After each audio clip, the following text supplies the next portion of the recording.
ओम गणगणाधिपते नमः। ओम नमः शिवाय। जय श्री राम। ओम नमः पार्वती पते। हर हर महादेव। हम जब कुंडली देखते हैं और यजमान को उपाय बताते हैं तो वो कहते हैं कि मैं तो सारे उपाय करके आया हूं, मेरे को तो कोई असर नहीं पड़ा। इसके बहुत सारे रीजन होते हैं। देखिए, जब आप किसी भी ग्रह के लिए कोई उपाय करते हैं तो दो चीजें इंपॉर्टेंट होती हैं। एक तो आपके घर का वास्तु उस ग्रह से रिलेटेड जो उसकी दिशा है वो आपके घर के वास्तु की वो करेक्ट होनी चाहिए, वहां कोई वास्तु दोष नहीं होना चाहिए। दूसरा, जब आप उपाय करते हैं तो उन उपायों के कुछ नियम होते हैं। उन नियमों के अनुसार और वास्तु करेक्शन के बाद जो आप उपाय करते हैं वो आपको 100% रिजल्ट देते हैं। तो आइए शुरुआत करते हैं पहले सूर्य से। जब आप सूर्य देव के उपाय करते हैं, सूर्य देव की डायरेक्शन होती है ईस्ट, पूर्व दिशा। अगर वहां पर वास्तु दोष होगा तो आपको उसका रिजल्ट नहीं मिलेगा, आप कितने भी उपाय कर लीजिए। अब आपका वहां का वास्तु दोष ठीक है, तो सूर्य देव का जब उपाय किया जाता है तो सबसे पहले सूर्य देव को जल देने का उपाय कहा जाता है। अगर आपने पुराने ऋषि मुनियों को सुना होगा, वो कभी भी सूर्य देवता को जल बाहर खड़े होकर नहीं देते थे, वो हमेशा नदी या किसी तालाब में, झील में खड़े होकर उनको जल देते थे। तो इसी तरह से आपके पैरों के नीचे भी जल होना चाहिए जब आप उनको अर्घ दें, उनको आप जल चढ़ाएं। और ये जल आपको सुबह 8 बजे से पहले पहले ही चढ़ाना होता है, तभी आपको उसका असर होता है।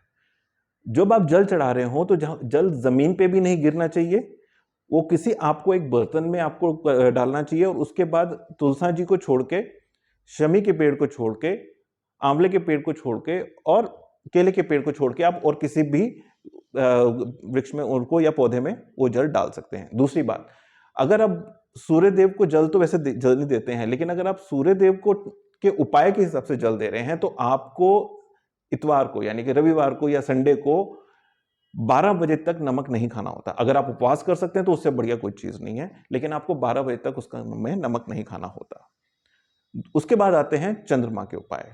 चंद्रमा घर में आपके नॉर्थ वेस्ट डायरेक्शन को कंट्रोल करते हैं, जिसको हम उत्तर पश्चिम दिशा कहते हैं। अगर यहां पर कोई वास्तु दोष होगा तो चंद्रमा आपको इफेक्ट करेगा, आपको डिप्रेशन देगा, आपको मूड स्विंग देगा, आपका किसी काम में दिमाग नहीं लगेगा, क्योंकि चंद्रमा मन का कारक होता है। अगर आपके घर में नॉर्थ वेस्ट की डायरेक्शन ठीक है तो आप चंद्रमा के उपाय के लिए सबसे बढ़िया उपाय होता है आपका भोलेनाथ की पूजा। अब भोलेनाथ की पूजा कैसे करें? भोलेनाथ की पूजा करते हुए कभी भी उनके सामने या उनके पीछे खड़े होकर जल नहीं चढ़ाना, हमेशा उत्तरमुखी होकर यानी कि उनके दक्षिण में ही खड़े होकर आपने जल चढ़ाना है। दूसरी चीज, चंद्रमा के उपाय जनरली हमको 6 बजे के बाद करने चाहिए। तो जिस दिन आप चंद्रमा के उपाय के लिए, जिस दिन आप सोमवार को आप सुबह जल चढ़ाएंगे, उस दिन शाम को भोलेनाथ के शिवलिंग के पास एक दीपक जलाने जरूर जाएं, और वो भी 6 से 7 के बीच में। तब आपके चंद्रमा के सारे उपाय आपको असर देंगे। अब बात करते हैं मंगल की। हमारे घर में मंगल साउथ को गवर्न करता है, जो हमारी दक्षिण दिशा होती है, जो हमकी यम की दिशा होती है, उसको मंगल गवर्न करता है। अगर वहां कोई वास्तु दोष होता है तो आपको उसके उपाय भी असर नहीं देंगे। और अगर वहां का वास्तु दोष ठीक है तो आपको वो उपाय बताता हूं जो आपके मंगल को हमेशा ठीक रखेंगे। आप अपना रक्तदान करिए। रक्तदान से बड़ा कोई भी मंगल का उपाय नहीं है, क्योंकि आप अपने शरीर का कुछ हिस्सा दे रहे हैं, आपके शरीर का कुछ अंश दे रहे हैं किसी की जिंदगी बचाने के लिए। तो यह मंगल का उपाय 100% अच्छे रिजल्ट देता है। अब बात करते हैं बुध की। बुध आपके घर का नॉर्थ, जो 0 डिग्री नॉर्थ होता है, उसको कंट्रोल करता है, और उसी दिशा से आपको अवसर मिलते हैं, उसी दिशा से आपको अपॉर्चुनिटीज मिलती है काम करने की। अगर वहां वास्तु दोष होता है तो आपको अपॉर्चुनिटीज नहीं मिलेंगी और बुध का कोई भी उपाय आपको काम नहीं करेगा। तो बुध का सबसे बड़ा उपाय है, कोई भी हरी चीज, पालक हो गई, मेथी हो गई, कोई भी हरी चीज आपको गाय को खिलानी है। और ये काम आपको शाम को 4 बजे से पहले पहले, सूर्य अस्त से पहले पहले करना होता है। आप गाय को कोई भी हरी चीज खिलाइए बुधवार को, आपको बहुत ज्यादा उसका असर दिखेगा। अब बात करते हैं बृहस्पति देवता की। बृहस्पति देवता आपके घर के नॉर्थ ईस्ट को गवर्न करते हैं। नॉर्थ ईस्ट हमारे माइंड की डायरेक्शन होती है। अगर यहाँ कोई वास्तु दोष होता है तो बहुत बुरा माना जाता है, बहुत इफेक्टिव माना जाता है, आपके लिए बहुत ज्यादा नुकसान करता है। टॉयलेट तो और किचन तो बहुत ज्यादा नुकसान करती है। अब बात आती है इनके उपाय क्या हैं। अगर आपका वास्तु ठीक है, आपने वास्तु करेक्ट कर लिया वहां पर अपने, तो उनके उपाय क्या हैं कि बृहस्पति देवता गुरु हैं, तो उनके उपाय हमेशा नारायण जी के साथ रिलेट किए जाते हैं। तो बृहस्पतिवार के दिन अगर आप गाय को थोड़ी सी हल्दी लगा के रोटी खिलाएं या आपके जो गुरु हैं उनका स्मरण करें तो आपको इसका असर जरूर मिलता है। बृहस्पति देवता के उपाय के लिए आप बृहस्पतिवार का व्रत भी कर सकते हैं, वो भी अच्छा है। और लेकिन एटलीस्ट उनका जो केले का पेड़ है जिसको हम मानते हैं, उनको जल देना है थोड़ी सी हल्दी और चीनी डाल के। अब बात करते हैं शुक्र। शुक्र तो बहुत जरूरी है हमारे लिए, हमको पैसा उन्हीं से मिलता है, हमको लग्जरी सारी उन्हीं से मिलती है। और शुक्र आपके घर के नॉर्थ ईस्ट को गवर्न करते हैं, जो हमारी कैश फ्लो की होती है डायरेक्शन, लक्ष्मी जी की डायरेक्शन होती है, उसको कंट्रोल करते हैं। तो शुक्र का अगर आपका वहां का वास्तु ठीक है तो आपको शुक्र के लिए ठीक करने के लिए एक बहुत अच्छा उपाय बताता हूं। अगर आप मैरिड हैं, अपनी वाइफ को हमेशा शुक्रवार को कुछ ना कुछ दें। अगर आप ऐसा करते हैं, आप जब भी आपकी सैलरी आती है उसमें से आप जो महीने का खर्चा देते हैं वो तो ठीक है, लेकिन उसके अलावा भी उनको कुछ दें। उनका खुश रहना आपके शुक्र के लिए बहुत जरूरी है। आपको शुक्र के रिजल्ट वहीं से ही मिलेंगे। दूसरा एक और उपाय है, अगर आपके आस पड़ोस में किसी गरीब के यहाँ कन्या की शादी होती है तो वहां पर आप उसको लाल रंग का कोई जोड़ा दान करें, उसको श्रृंगार की चीजें दान करें। ये सोच के मत दान करें कि इससे मेरा शुक्र ठीक होगा, ये सोच के दान करें कि आप किसी की मदद कर रहे हैं, किसी को असिस्ट कर रहे हैं।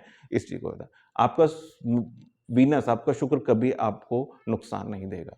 फिर बात करते हैं शनिदेव की।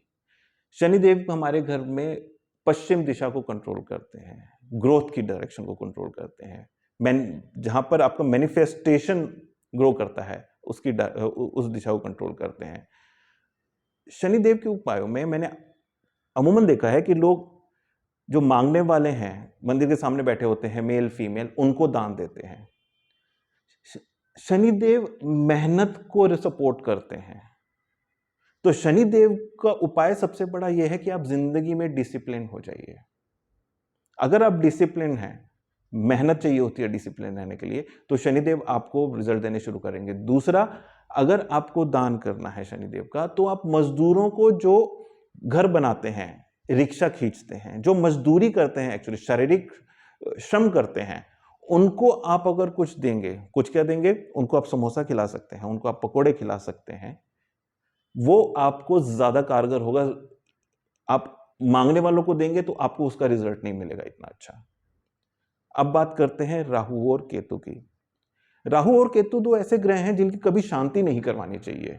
हाँ, उनको आप खुश रख सकते हैं कि आपके लिए पॉजिटिव काम करें। उनकी जो राहु है, उनकी जो डायरेक्शन होती है वो साउथ वेस्ट होती है, जो हमको जोड़ के रखती है। साउथ वेस्ट जो डायरेक्शन होती है वो एक परिवार की, एक अर्थ एलिमेंट की डायरेक्शन होती है जो जोड़ के रखती है। तो राहु का काम है आपको जोड़ के रखना। अगर आप जुड़ के नहीं रह रहे, अगर आप फैमिली में जुड़ के नहीं रह रहे, तो आपको राहु नेगेटिव रिजल्ट्स देगा। अगर आप अपने बेड पे बैठ के खाना खाते हैं तो आपको राहु नेगेटिव रिजल्ट्स देगा। राहु को ठीक करने का सबसे बेस्ट उपाय है, आप नंबर 1, आप खाना किचन में बैठ के खाएं, बेड पे बिल्कुल ना खाएं। और दूसरी चीज, जितने आपके गैजेट्स हैं इनको सोते हुए अपने से दूर रखें। आप ऐसा करके देखिए, आपको राहु बहुत अच्छे रिजल्ट देगा। अब आते हैं केतु, जो आपके घर का ब्रह्म स्थान, जिसको ब्रह्मा का स्थान होता है, उसको कंट्रोल करते हैं। केतु एक तरह से एक स्पिरिचुअल ग्रह है। अगर आपका राहु खराब होता है तो वो आपको केतु की तरफ लेके जाता है, यानी कि स्पिरिचुअलिटी, वो दुनिया से आपको बिल्कुल अलग कर देता है। आप ये समझते हैं कि दुनिया में मेरे लिए कुछ नहीं है। केतु को ठीक रखने के लिए सबसे पहले आपका घर का ब्रह्म स्थान सही होना चाहिए, उसमें आपका कोई गड्ढा, कोई टॉयलेट, कुछ नहीं होना चाहिए। और दूसरा, आप मंदिर में अगर आप बृहस्पतिवार को केले दान करते हैं या कुछ चने की दाल दान करते हैं तो केतु आपको बहुत अच्छे रिजल्ट देगा। फिर बोल रहा हूं, राहु केतु और शनि की शांति पूजा कभी नहीं करवानी चाहिए, क्योंकि जब ये देते हैं तो छप्पड़ फाड़ के देते हैं, और जब ये लेते हैं तो सब कुछ खत्म कर देते हैं। लास्ट में इतना कहूंगा, जब आप उपाय कर रहे हैं तो आपको थोड़ा सा अपने आप को डिसिप्लिन रहना पड़ेगा। अगर आप स्पेसिफिकली किसी ग्रह का, यानी कि मेरे पास कोई आता है कि मैं बुध ग्रह के उपाय करने हैं, तो मैं उसको बुध ग्रह को बताता हूं, उस दिन ना आपने मांस खाना होता है, ना आपको मदिरा पीनी होती है। उस दिन आपको इस चीज से बिल्कुल दूर रहना होता है। इसी तरह अगर किसी भी ग्रह के उपाय कर रहे हैं और उस ग्रह का आप दान कर रहे हैं, कुछ कर रहे हैं, तो आपको उस दिन के लिए उन चीजों को त्यागना जरूरी है। आप ये सब फॉलो करिए, भगवान ने चाहा आपको बहुत अच्छे रिजल्ट मिलेंगे। और इसी तरह की और वीडियोस के लिए हम आगे आ रहे हैं, जिसमें हम आपको बहुत इंफॉर्मेटिव इंफॉर्मेशन देंगे। जुड़े रहिए हमारे साथ, चैनल को सब्सक्राइब कीजिए। धन्यवाद। जय श्री राम। ओम नमः शिवाय।